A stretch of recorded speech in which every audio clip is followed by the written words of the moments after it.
हमें तो हलो परदेश के पगली छोड़ी गेले पियावा के घर।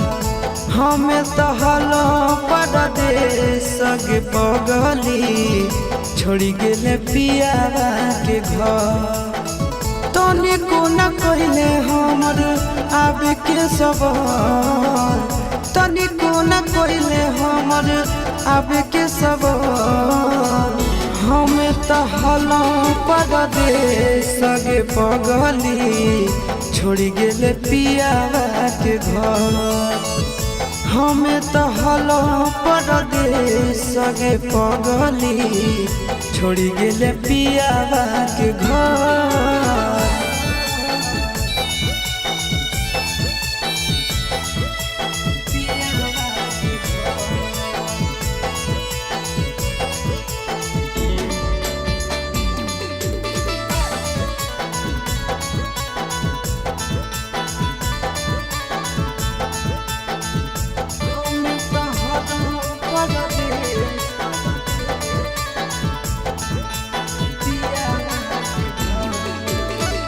जे कहनी तोहर मान हलियो बात गे, कहल कि सातो जना छोड़बो ने साथ गे।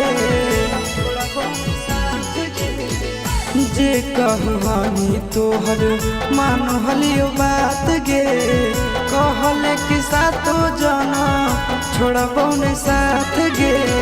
कैसे नहीं लैलो तोरा याद गे हमार, कैसे नहीं अइलो तोरा याद गे हमार। हमें तो हलो परदेश के पगली छोड़ी गेले पियावा के घर। हमें तो हलो परदेश के पगली छोड़ी गेले पियावा के घर।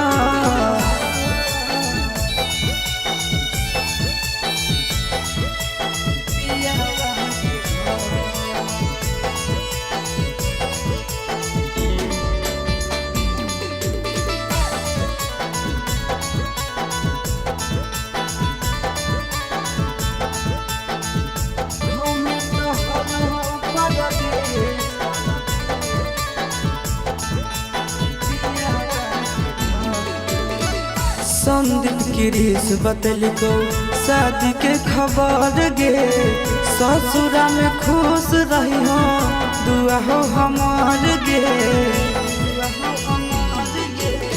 संदीप गिरीश बतलिको शादी के खबर गे, ससुरा में खुश रही हो दुआ हो हमार गे।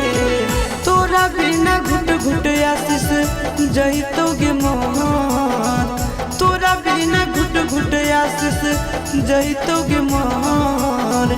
हमें तो हलो परदेश के पगली छोड़ी गेले पियावा के घर। हमें तो हलो परदेश के पगली छोड़ी गेले पियावा के घर।